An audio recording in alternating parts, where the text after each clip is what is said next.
bom dia, estamos de volta, Mundial, e você chegando mais uma vez para te fazer companhia, para trazer um bate-papo gostoso, super descontraído, eu tenho certeza, ao mesmo tempo que é informativo, porque hoje eu estou recebendo aqui no nosso programa Oswaldo Rodrigues. Muito bem-vindo, bom dia. Obrigado, Samira. É muito bom estar aqui, sabia? É delícia, né? É um ambiente gostoso da gente poder conversar sobre coisas importantes. Muito importantes, já estávamos conversando antes, inclusive, né? Muitos fatos históricos.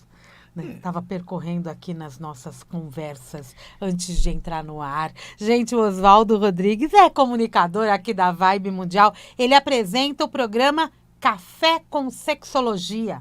Isso. Todo domingo às 20h30. 20h30, todo Ao domingo, vivo. amanhã tem ao vivo, e ele sempre traz temas extremamente importantes, programa com convidados, com entrevistados muito interessantes, com muito a falar, né? O Oswaldo, ele é psicólogo, psicoterapeuta sexual e de casais, e está junto ao Instituto Paulista de Sexualidade, aqui na cidade de São Paulo, o Impassex. Isso. Nós somos uma clínica de psicologia voltada para as questões da sexualidade, das questões de casais, os relacionamentos humanos, afetivos, inclusive sexuais, óbvio. Sim, né? Faz parte da vida de casal, não é verdade? Da vida de todos. E o Oswaldo já esteve no Mundial e você, mas no programa da tarde, né? Conversamos. Isso. Então, se procurar lá na minha playlist, vai achar o nosso bate-papo. Mas hoje será um papo diferente. Oba! Oba! Você pode nos acompanhar aqui nos 95,7 FM. Acesse o nosso site vibemundialfm.com.br. Não baixou ainda o nosso aplicativo? Já baixa, leva a Vibe Mundial para onde você quiser e estiver. Pegou? É assim mesmo, É tem que assim, fazer, não é? claro. Ah, o Oswaldo, essa pessoa extremamente simpática que está aqui comigo. Eu quero conhecer o Oswaldo. Oba! Né? Parece que eu conheço, né? Mas a gente nunca conhece. Primeiro, vamos falar do programa, né? Programa Café com Sexologia. É café mesmo. Tem até uma xicrazinha, seu Pires, com café. Sempre estamos tomando café. Sempre está tomando cafezinho, porque acho que é um assunto que a gente pode sim conversar e explorar os temas em volta até de um café. É essa a ideia, de podermos conversar sobre temas da sexualidade. E para muita gente, temas de sexualidade são temas difíceis de falar, difíceis de ouvir, que as pessoas se sentem envergonhadas. E se não conversarmos, não falarmos sobre as questões da sexualidade, vamos ter problemas. E já há problemas, né? E você vai notando isso. A cara dele. Conte-me. Já existem problemas porque nós vivemos numa cultura, você nota que nós vivemos numa cultura que diz que assim, nós somos muito liberais para sexo. Não somos. Não, a gente tem carnaval. 4 dias no ano não parece ser muito liberal. E eu fico sempre pensando se todos nós estamos tranquilos com as questões da sexualidade. Eu não estou falando em fazer sexo, mas também estou falando sobre como nós nos portamos socialmente, como nós nos expressamos, como contamos sobre nós. Muitas vezes nós nem sabemos como falar de algumas coisas. E de repente vamos cortando, vamos omitindo, vamos nos escondendo, e aí as pessoas começam a se sentir mal, porque tem alguma coisa que querem mostrar, mas não sentem que podem mostrar. Ou você está, às vezes, num grupo de amigos, entra um assunto, aí você fica, ai, não me puxa para falar disso. Isso. Não é? Porque tudo é tabu. Fora que, assim, tem muitos amigos que só contam papo, né? Chegam, querem contar 1000 coisas, o que eu sou, o que eu faço, não sei das quantas, tipo...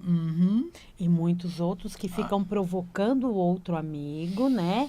Para ver se tira alguma coisa dele, para também ficar brincando com ele a respeito. Mas muitas vezes... Não é? Mas muitas vezes ele está mexendo numa ferida ali, né, Oswaldo? Muitas vezes o brincar, na verdade, não é brincar. É literalmente agredir para se colocar sobre o outro. Para o outro se sentir subalterno, onde, tá vendo? Eu estou falando disso, estou brincando, mas aí é você que não gosta, eu estou bem com isso. É certo que muitas vezes, muitas pessoas que agem assim, de verdade, já estão dando o primeiro passo para ninguém perguntar, para ninguém brincar com ele. Ah, também, sim, porque né? aí vocês... Vamos nos defender antes Também, de né? um ataque. Agora me conta, Oswaldo Rodrigues. Ah. É Oswaldo Martins Rodrigues? Eu sou Martins Rodrigues. Júnior, Martins Rodrigues Júnior. Se chamar de Martins ou de Rodrigues, tá tudo certo, né, Tudo meu certo. amigo? Me conta uma coisa. Quando você decidiu fazer psicologia, já era uma decisão certa ou você prestou várias coisas e chegou na psicologia? Não, eu fui descobrir que existia a faculdade de psicologia ali na época de fazer vestibular. Ou seja, eu nem tinha ideia de que poderia ser um profissional da psicologia. Ele é formado em 84. Mas eu já tinha lido livros de psicologia, vários livros do Freud, vários livros do Jung, livros... Eu já entendia o que eu estava procurando. Tá. E aí, assim, quando soube, tem uma faculdade de psicologia, oba, vou fazer. Tem isso? Essa foi a minha expressão quando conversei com aquele rapaz, e ele falou assim, mas por que você não faz psicologia? Porque eu falava para ele, eu queria ser um psicoterapeuta, cuidar da atenção pessoal, né, sobre terapia. Ele, bom, você não precisa fazer outra coisa, tem que fazer psicologia. Mas tem faculdade de psicologia. Olha. Assim, às vezes a gente descobre, porque o mundo também vai levando a gente para pensar em coisas e não pensar todas as coisas para fazermos escolha. A escolha é uma coisa difícil da gente fazer. Mesmo assim, eu sei que em casa eu tive um bom apoio da minha mãe. Meu pai olhava assim, tipo, mas eu queria que você fosse médico. Eu olhava, não. Quando saiu meu primeiro artigo científico publicado, 3 anos de formado, meu pai saiu com a revista, era uma revista de psiquiatria, Tá. Arquivos Brasileiros de Psiquiatria, ele saía para mostrar para todo mundo. Aí ele passou a me chamar de psicólogo. Aí ele entendeu. Bom, talvez eu tenha preenchido as necessidades que ele também queria que eu cumprisse. Mas eu estava fazendo coisas porque aquilo era uma coisa importante para mim. Estudar, publicar, ter que estudar de novo para publicar, para que houvesse uma discussão, que outros da profissão viessem discutir e apontar se aquilo era correto, não era correto, se era bom, não era bom, o que eu poderia fazer a mais. E daí eu fui escrevendo e publicando. Eu já publiquei mais de 140 artigos científicos em revistas científicas. E dobrei esse número em jornais, revistas, com textos contando coisas, falando coisas da psicologia e da sexualidade. E é interessante, né? Porque quando uma porta é aberta, as outras vão se abrindo também, não é? Precisa ser assim. É um ciclo que começa a iniciar. Tem que ter o primeiro passo, Tem né? que ter o primeiro passo, é verdade. E você, então, você se encontrou na psicologia. Você entendeu exatamente o que você veio fazer aqui. Eu me encontrei na psicologia. Aí você foi fazer outra área? Não, Você é que assim, logo que, antes de eu me formar, ainda na faculdade, eu ouvi numa matéria de psicologia comportamental sobre a questão de tratamento de questões sexuais, tratamento de problemas sexuais. Eu olhava e dizia, puxa, interessante. E eu comecei a perceber que essa era uma área que pouca gente queria discutir, afinal de contas, nossa, como é que faz isso? Muitos anos depois, inclusive, eu sempre me lembro disso, um professor da faculdade de medicina olhou para mim e perguntou, mas como é que eu vou perguntar essas coisas de sexo para um paciente? Como é que eu pergunto para um paciente como é que ele se masturba? Eu olhei para ele, a frase está feita. Qual a dificuldade? A dificuldade é essa interação. Nos últimos 25 anos, os profissionais de medicina, pelo menos em algumas faculdades, têm um mínimo de treinamento para, pelo menos, perguntar, afinal de contas, o que você anda fazendo de sexo? Faz sexo, não faz sexo? Mas não perguntam coisas minuciosas. Inclusive, nesses últimos poucos anos, parece que andou aparecendo uma tendência de alguns comportamentos sexuais diferenciados e que, se a gente não souber perguntar, vai ser problema. Para um adolescente, um médico num pronto-socorro, perceber que esse adolescente ou essa adolescente tem marcas roxas no pescoço, do que será? Do que será? Essa é uma prática sexual que passou a ser modelada nesses mecanismos, parece que assim, de competição entre adolescentes. Verdade. Asfixiar? Asfixiar com as mãos, mas não A asfixia que era usada, sempre foi usada há séculos, com o objetivo de ampliar a sensação de orgasmo, exatamente no orgasmo.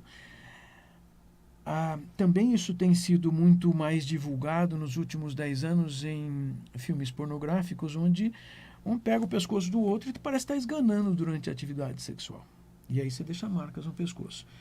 Como é que alguém no pronto-socorro pode perguntar isso para um adolescente? Porque também, assim, perguntar para um adolescente, às vezes adolescente menor de idade, o que é essa marca roxa aí? Não. Ele não vai falar. Não é nada. Me enrosquei no cobertor dormindo, sei lá. As mentirinhas, né? Isso. Mas então, assim, a própria E a formação... observação do profissional também é muito importante, não é? Claro. Então, ele saber perguntar e ele observar e perguntar da forma correta para poder trazer a resposta verdadeira. E trazendo a resposta verdadeira, trazer também, assim, bom, como é que a gente ajuda a resolver isso? É, na verdade, necessário. Essas discussões hoje vêm porque esse tipo de asfixias que tem acontecido... É atual isso? Isso é atual. É atual. Atual. Uma pesquisa recente publicada nos Estados Unidos em população americana mostra que, assim, 2/3 de adolescentes, de jovens de faculdades, 2/3 passaram por situações assim já na situação sexual. Isso é muito. Na população em geral, isso tem sido perto de 1/3. Ainda assim, de caramba, é muito. E qual é o problema que os médicos estão começando a discutir? Essas asfixias parecem estar relacionadas a alguns efeitos que também passa batido. Essas pessoas passaram a ter mais dor de cabeça do que a população em geral, passaram a ter mais zumbido no ouvido do que a população em geral, e aí começaram a discutir, será que isso está provocando alguma degeneração, algum problema neurológico cerebral? Porque, de repente, faltou um pouquinho de ar por uma fração de segundo. Vamos desligar alguns neurônios aqui, porque não dá para manter ligado. E aí nós começamos a ter perdas. Quer dizer, essa discussão está começando. A gente não sabe ainda se isso é assim. Mas, de novo, o que você está... Mas é um alerta, não é? Sim, é uma isso situação mesmo. a ser pesquisada, porque pode acarretar coisas graves no futuro. Isso. E você está perguntando, e eu estou contando assim, é que, assim, essa é uma área que não para de... É necessário pesquisar coisas novas, é necessário saber essas coisas novas. A gente tem que ficar, assim, alerta para todas essas coisas. Porque se aparecer alguém com uma situação assim, os outros sintomas, eu quero dizer, problemas que possam acontecer. Num casal, por exemplo. Mas será que isso vai ser grave? Então, esse é um estudo começado. Mas, por exemplo, há 30 anos, o que a gente discutia muito é, caramba, todo mundo tem que se precaver de HIV. Poxa, parece que tem uma vacina aí. Parece não. Tem. Tem. E funciona. Mas tem que tomar 2 injeções por ano. Há 30 anos as pessoas ficavam apavoradas de fazer sexo com outras pessoas. Porque não tinha isso. Não, as pessoas tinham medo de apertar a mão de alguém. Não, ele tem HIV, não chego perto. Nossa, eu ouvi essas discussões há 30 anos. Então, assim, o mundo vai mudando para melhor. Nós queremos que seja. Então, precisamos aprender a não correr riscos. É isso. Né, você, com esse teu tempo de carreira, né, quando você se deparou, por exemplo, com as questões de HIV, que foi logo quando você se formou, né? Exatamente. Né? Foi bem, você estava no processo de formação e tal. Exatamente. Então, quando há um preparo, vocês começam a correr atrás, como que foi para você, falando, por exemplo, desses pacientes? Porque a impressão que dá para a grande maioria é que quando uma pessoa vai consultar um sexólogo, as questões são sempre as básicas, né? Não. Só que a questão, ela vai muito mais. E a gente está falando de saúde. Saúde em geral, inclusive. Em geral. Isso. A saúde sexual, ela vem existir quando as outras saúdes estão completas, estão funcionando. Então, eu tenho que ter saúde mental, tenho que ter saúde física e tenho que ter saúde social. Quer dizer, se eu tenho uma preocupação com um paciente sobre a questão sexual, eu tenho que entender se ele tem outros problemas de ordem emocional, se ele tem problemas de ordem interpessoal, de relacionamentos pessoais, se ele tem problemas físicos, biológicos, doenças, se ele tem uma vivência social, onde ele está morando, se ele está... como é que ele está vivendo o trabalho dele, se o trabalho traz problemas para ele. Opa! todas essas coisas estão envolvidas. E tudo isso acaba sendo perguntado durante uma consulta, né? Exato. Eu posso chegar até você com uma queixa, mas tem muita coisa que aconteceu anteriormente que pode estar acarretando a minha questão atual. Isso, e às vezes, assim, algo que começou a acontecer e aparentemente nem era tão simples de se perceber que era conjunto à questão sexual, mas aquela situação de trabalho, situação de relacionamento interpessoal, situação, de repente, de a gente começar a pensar na vida, começar a pensar no futuro de uma maneira depressiva, e a gente não perceber que isso influencia a vida sexual, e influencia. Então, o nosso papel dentro da sexologia é conversar e perguntar sobre uma série de coisas, para fazer as pessoas também seguirem um caminho para começar a compreender o que é que elas precisam fazer. Tem muita resistência ainda em buscar um profissional? Tem muito menos do que era há 40 anos. Há 40 anos existiam coisas do tipo, homens vinham me procurar para uma consulta apavorados de não conseguirem desempenhar sexualmente, e eu perguntava, bom, e a sua parceria sexual? Não, ela nem sabe que eu tenho problema. Oi? Olha, eu precisaria conversar com sua parceria. Não, ela não tem nada a ver com o meu problema, ela não vem. Agora o que a gente vê é, vamos marcar a consulta. O casal já tem que ir na primeira consulta? Opa! Que avanço! Nossa, é um avanço enorme, porque a outra pessoa sempre sabe mais do que... A pessoa que está vivendo o problema sexual, ela está vivendo um problema cheio de emoções negativas. Ela não vê coisas, ela não percebe coisas, ela está angustiada. E a outra pessoa pode ter visto algo, compreendido algo, que pode contar para a gente de uma maneira que simplifica o tratamento. Com certeza, né? Aí você falou do diálogo, né? Essa questão do casal ir junto para uma terapia.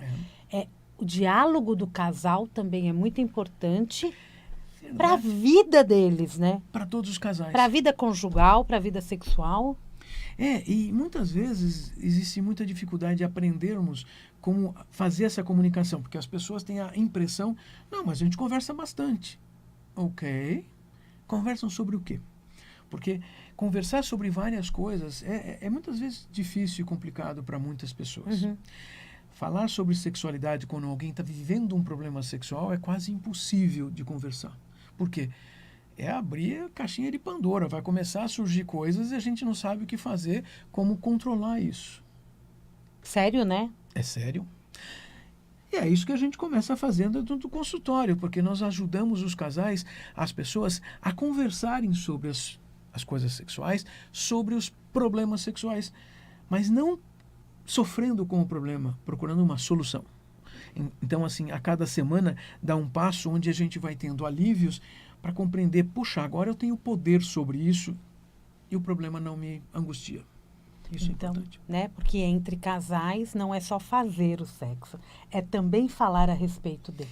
É verdade. Também é verdade que as pessoas que mais falam sobre questões sexuais têm mais facilidade de resolver problemas, porque já tem a primeira parte, o falar. Só que nós dois também sabemos, tem gente que só fala. As pessoas que geralmente fazem as piadinhas em situações sociais o tempo todo, provavelmente só está falando e é complicado. É aquela história, deixa eu atacar primeiro, porque ninguém me ataca depois. Fala demais, né? Tem gente que é assim. E isso é muito corriqueiro. Quando a gente está falando de sexualidade em geral, na atualidade tem muitas informações, eu acho que a gente discute mais também sobre os abusos. Começamos a falar sobre questões de abusos. Sobre pedofilia. Antes tudo era velado. Assim, há meros, então, 40 anos, muito de questões de problemas de sexualidade não se falava porque, as pessoas percebiam que não tinham o que fazer, não sabiam o que fazer. Falarmos sobre situações de abuso sexual, hoje nós estamos vendo adultos virem a público falar, mas quando eu era criança, quando eu era adolescente. Aí fico pensando, ainda estamos discutindo como ajudar crianças e adolescentes virem a público falar imediatamente para não deixar o problema se manter e atrapalhar a vida do adulto. E isso é muito sério. Isso porque continuam acontecendo. Continua acontecendo. Então, nós já estamos numa outra fase. Então, De repente a gente vê figuras públicas falarem publicamente na TV, assim, olha, eu tive uma situação de abuso na infância. Puxa, caramba. Pois é, mas isso causa problemas. Existem problemas variados. Por exemplo, posso te contar que muitas das situações de abusos sexuais em crianças vão produzir situações de dificuldade de relacionamento interpessoal. Falta de confiança para estabelecer um casal, um casamento, uma vida afetiva. Porque, afinal de contas, agora estou fazendo sexo com essa pessoa, não posso confiar nela, porque ela vai me trair. E não é trair sexualmente, pura e simplesmente. Vai trair a confiança, aquela coisa mais importante num casal. Independente da idade com que tenha sofrido esse abuso? Também é verdade, porque quando nós falamos de abuso, nós estamos falando de uma circunstância onde uma pessoa foi enganada.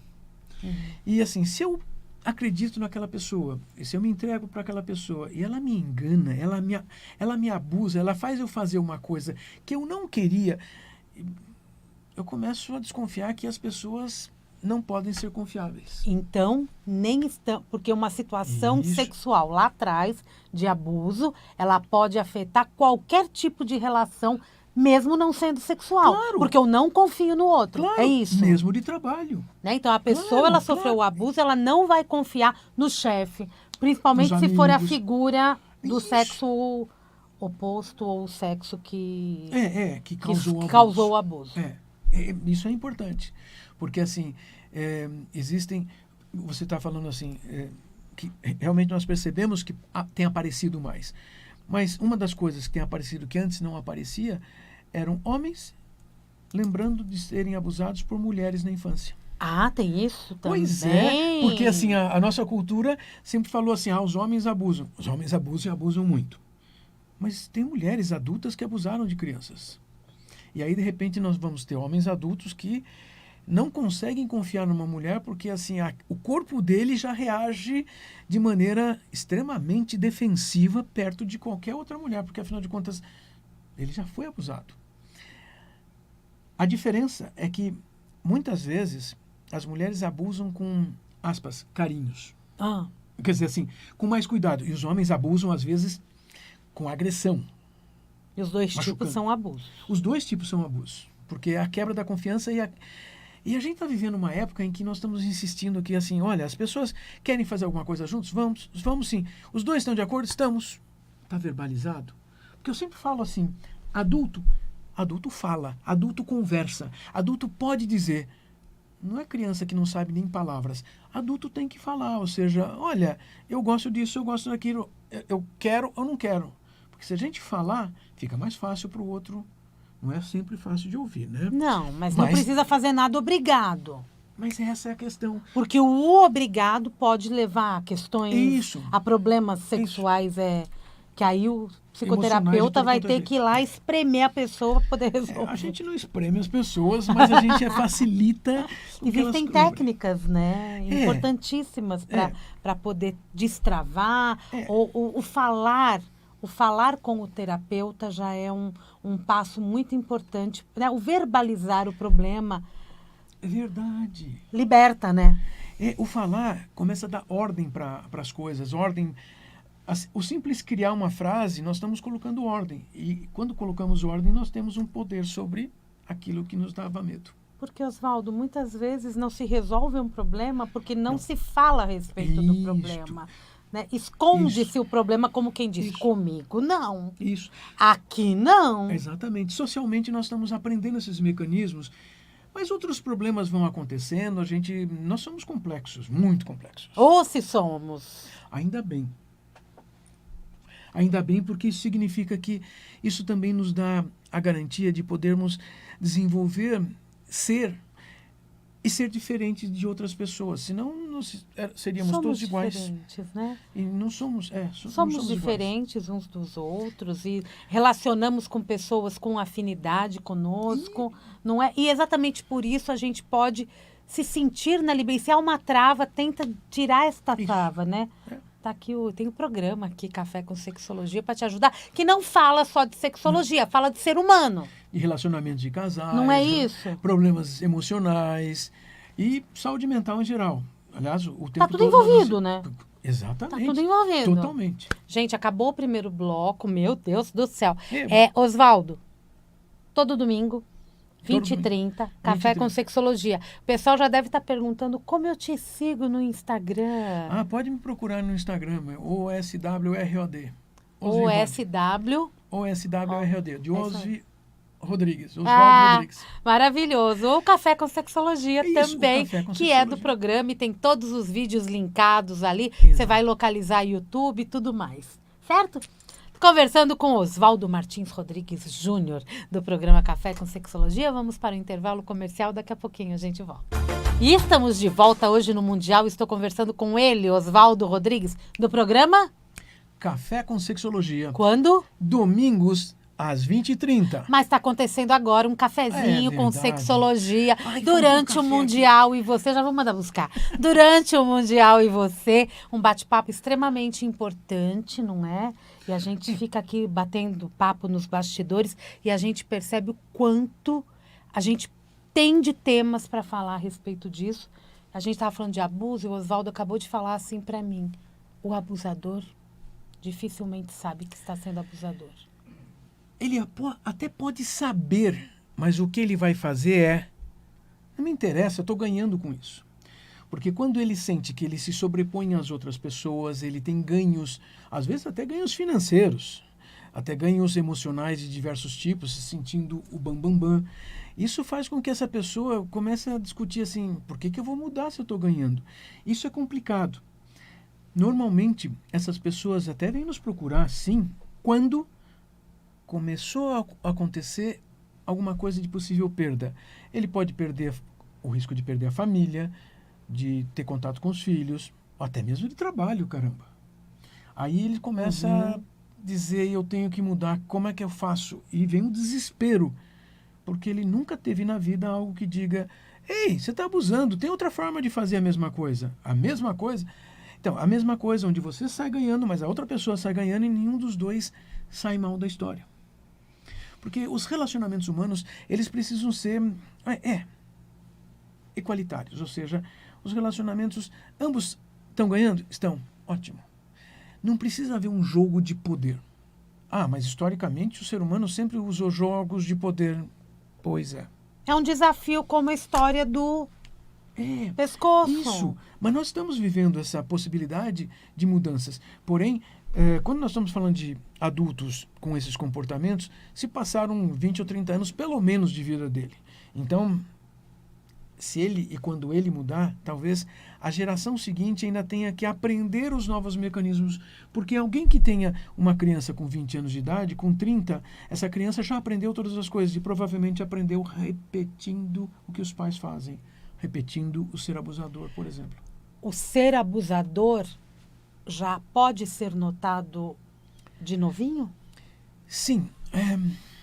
Em pequenas ações? Com 4 ou 5 anos de idade, escola, relacionamentos com outras crianças.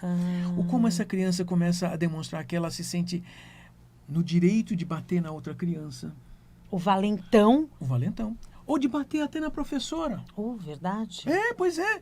Ou seja, uma criança que chega assim e vai bater na professora, tipo assim, de onde essa criança aprendeu? Ela aprendeu com adultos. Mas será que o pai ou a mãe ou algum parente bate? Não necessariamente bater, mas o mecanismo de se sobrepor. De assim, eu mando aqui e você não pode mandar em mim. O Impassex, Instituto Paulista de Sexualidade. É por lá que ocorrem atendimentos, mas Sim. Lá também ocorre formação?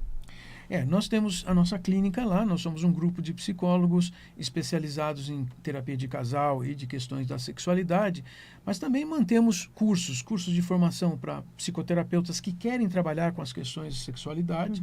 Atualmente nós temos, então, são 2 cursos especiais. Um curso se chama de Sexologia Aplicada. Ele é aberto para todos os profissionais de todas as formações, porque é uma maneira de trazer um leque das condições relacionadas à sexualidade e das possibilidades de atuação nas diversas formações. Amplia a mente, o entendimento desse universo. Isso.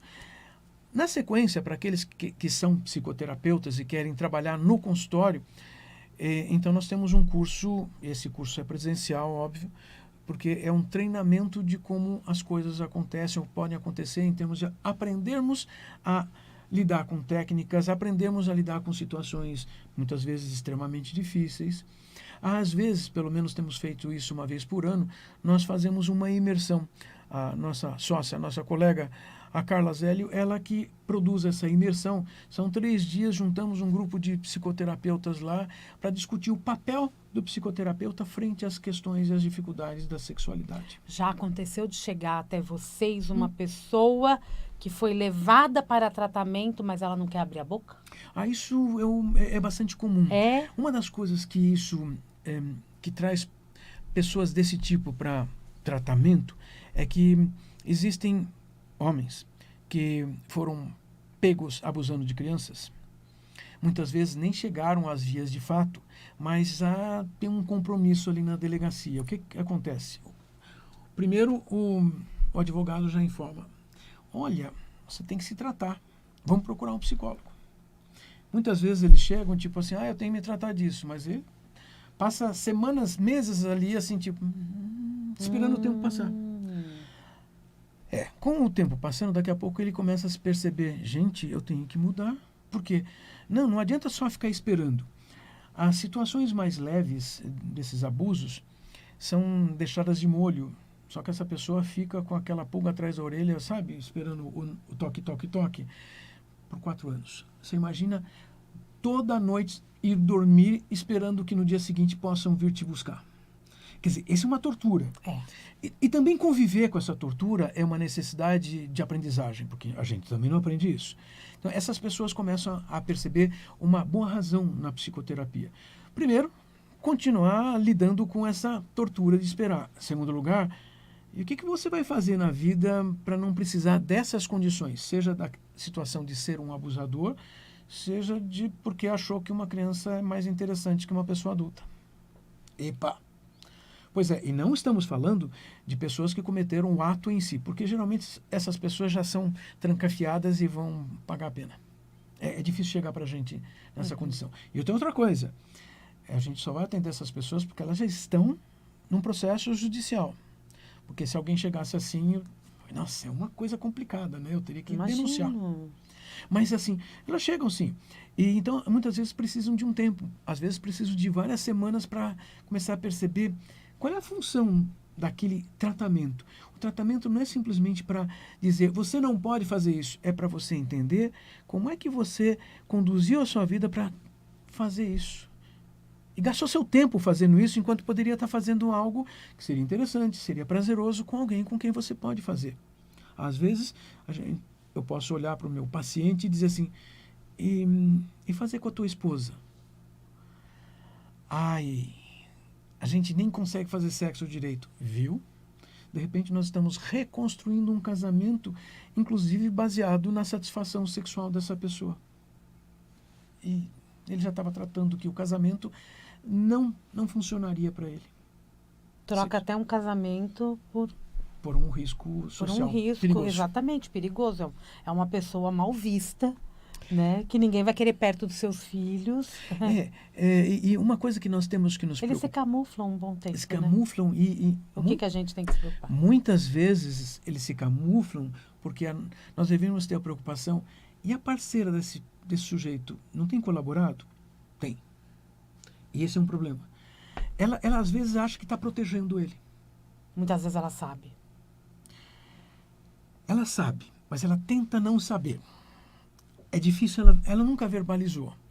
Então, o processo terapêutico junto do casal, nesse momento, começa a trazê-la percebendo que, no final das contas, ela estava atrapalhando ele também, tentando protegê-lo.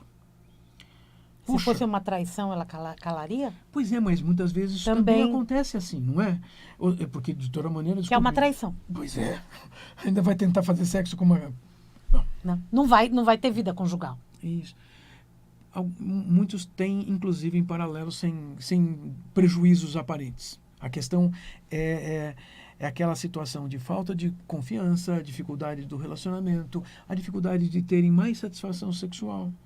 Cada caso é um caso, né? Verdade. Cada casal é um casal. Verdade. E cada história que você recebe tem um início formado de um jeito. Isso. E ele pode desencadear de outra forma. Você está contando uma coisa, essa é uma frase que a minha sócia lá, a Carla Zélio, sempre usa, né?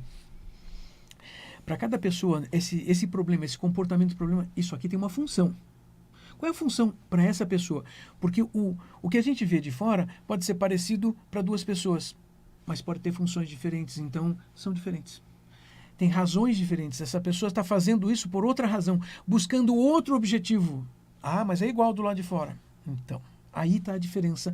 E é para isso que serve a psicologia, a psicoterapia. Nós vamos descobrir como é que essa pessoa usa uma situação, então um comportamento, para fazer alguma coisa que não é igual ao do vizinho. E não tem classe social, né? Não tem classe social. Não. Não tem classe social, não tem escolaridade, não tem. Essas são... Isso é coisa que a gente põe na nossa cabeça. Não. É que Fulano, jamais. É que alguns problemas são mais comuns para determinadas classes sociais. Uhum. Mas, assim, esses abusos sexuais, a diferença está como a nossa cultura trata. Vou te ser sincero. Pessoas muito ricas negociam com a polícia. Sim.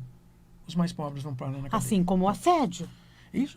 O assédio também é uma outra... Né? O assédio, porque tudo começa com assédio. Tudo começa com assédio. Uma aproximação sem que o outro perceba, com o outro sendo enganado e com sobreposição de poder. E há várias formas de assédio. Muitas. Aí eu quero agora falar... Peraí, quantos livros o senhor tem publicado? Tem um montão. Um montão. Uns 70. Uns 70, né? Pensa num homem que escreve. Agora, tem um tema que eu acho extremamente interessante, que é a numismática. Numismática, eu gosto disso. Ele adora, é um estudioso. E eu tenho 2 livros aqui comigo. Um é Sexologia na Numismática e o outro é Psicólogo em Sexualidade e Numismata. Isso. Você é um numismata. Eu sou. Eu coleciono também, mas assim... O meu gosto maior é de estudar sobre as questões da numismática, do dinheiro, das moedas, das cédulas, das medalhas, daquilo que tem servido ou serviu durante a história do ser humano como um meio de troca. E quando você coloca em livro, como que você associa o dinheiro à sexualidade? Tá. Neste contexto que nós estamos... Olha aqui, eu abri aqui no índice, eu já bati o olho numa... Como é que é? Prostituição em moedas, exonomia erótica, e assim vai. É assim. Então, vejam, você usou uma palavra que tem muito a ver com dinheiro. Olha aqui quantas moedas, quem está vendo pelo vídeo. A prostituição sempre foi um meio de se ganhar dinheiro. Pessoas que têm suas necessidades que não são satisfeitas através de outras maneiras, vendem o corpo, vendem comportamentos sexuais em troca de dinheiro. Então, já poderiam dizer assim, mas qualquer dinheiro então serve para isso. Ok, nesse livro eu estou discutindo outros aspectos. Por exemplo, nos Estados Unidos, no século XIX principalmente, os grandes bordéis tinham fichas, como ficha de bar, ficha de clube. Ou seja, para o dinheiro ficar circulando dentro do local de uma maneira que as pessoas não usavam o dinheiro ali de fora. E só valia ali dentro. É uma maneira de controlar entrada e saída de dinheiro. Então, essas fichas passaram a ser interessantes. São fichas colecionáveis, porque são variadas.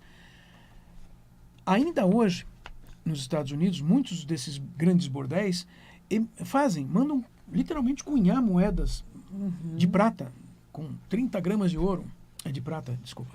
E que, assim, põem na cara das mocinhas que trabalham lá e vendem por preço de prata.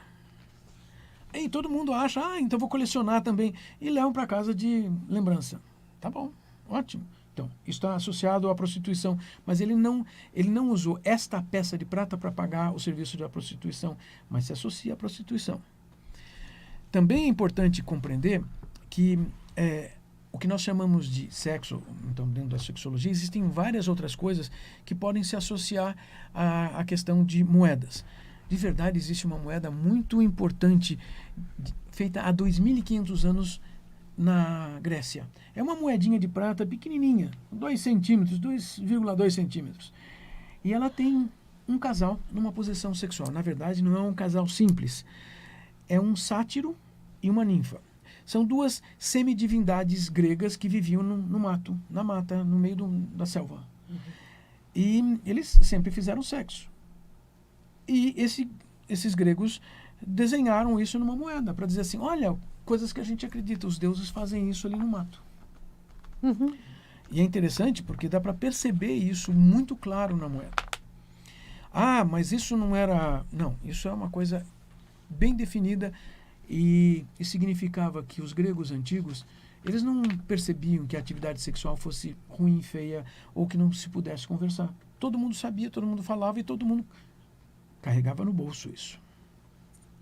Mas se nós usarmos o argumento que a gente pensa nas deusas gregas e romanas, a deusa Afrodite e a deusa Vênus, como deusas do amor, de verdade elas eram deusas do sexo.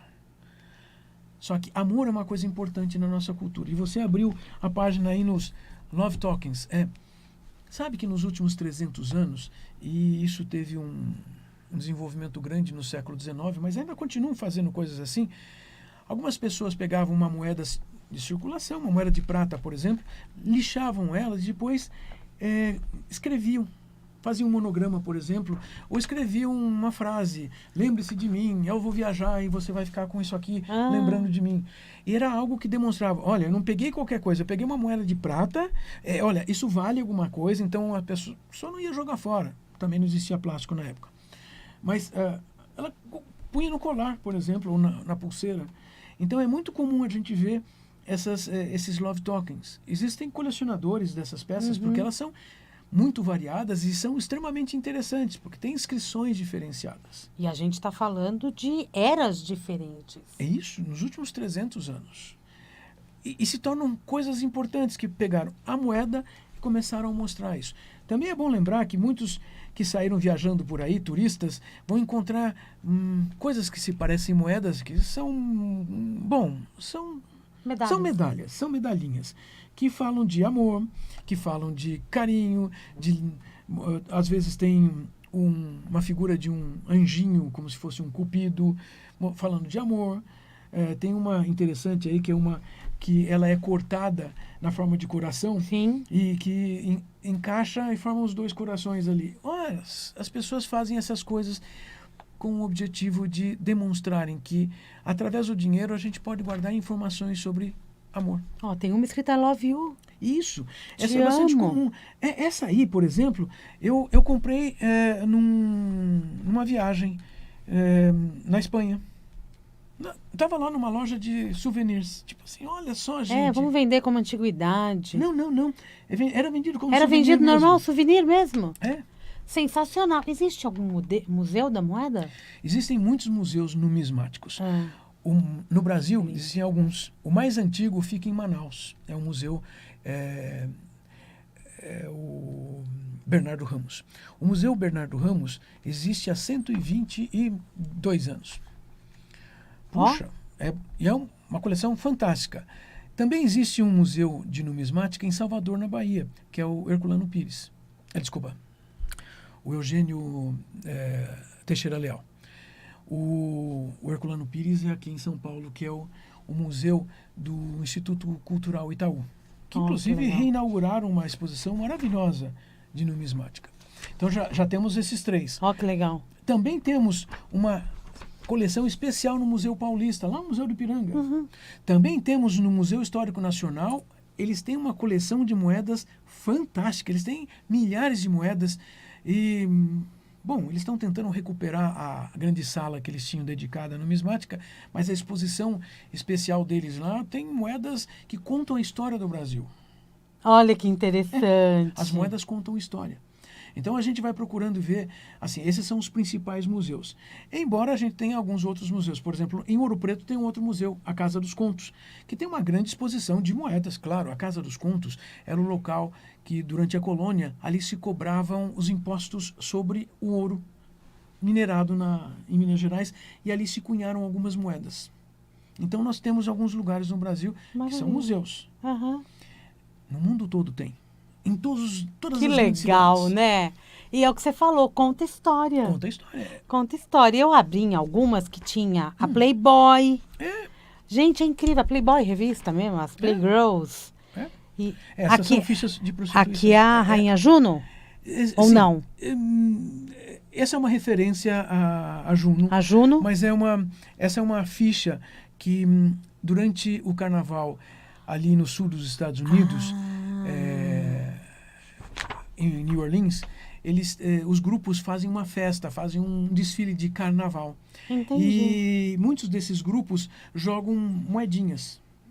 Às vezes, até porque alguns desses grupos são patrocinados por alguma casa noturna ou algum bar ou restaurante, e você levando essa moedinha lá, você ganha alguma coisa no restaurante. E que é interessante, né? Eu abri numa aqui que é edição limitada de 69 e tem uma que praticamente Kama Sutra.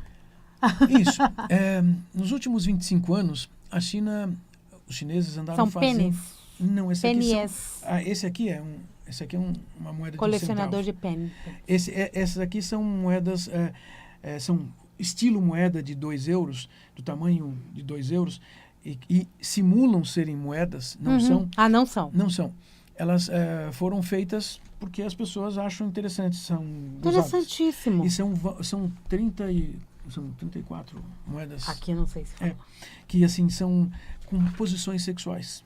Mas fizeram isso também com cédulas. É verdade. Imitando cédulas de euro para circular. Não circularam, mas as pessoas guardam para usar, por exemplo, para jogar em casa. Estamos falando já do século XXI. Isso é do século XXI. Isso. Sensacional. Quer E dizer, a moeda ela é tão importante que até na fonte dos desejos a gente joga uma moeda.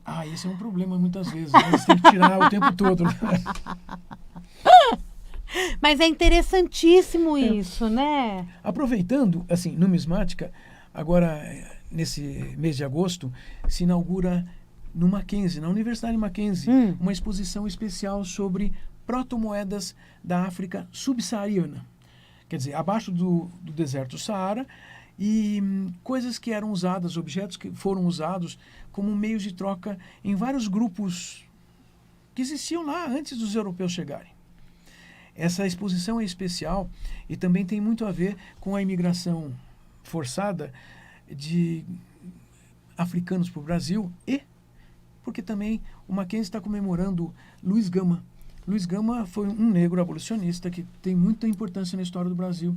E com essa comemoração, a gente falou assim, olha, existem algumas coisas assim, vamos aproveitar, faz uma exposição dessas protomoedas para a gente poder discutir o papel dessas questões sociais e para os africanos ou os que vieram da África e de repente andaram vivendo para cá sentindo saudade de casa. Né? E é um tema extremamente atual, né? É um tema importante. E acho que dá para linkar um assunto com o outro. É um tema social para nós desconfigurarmos a situação onde os europeus forçaram vários grupos africanos a usarem aquilo que eles usavam como formas rituais ou formas de expressão das suas culturas, forçaram que usassem isso como meio de troca para vender humanos para a escravidão.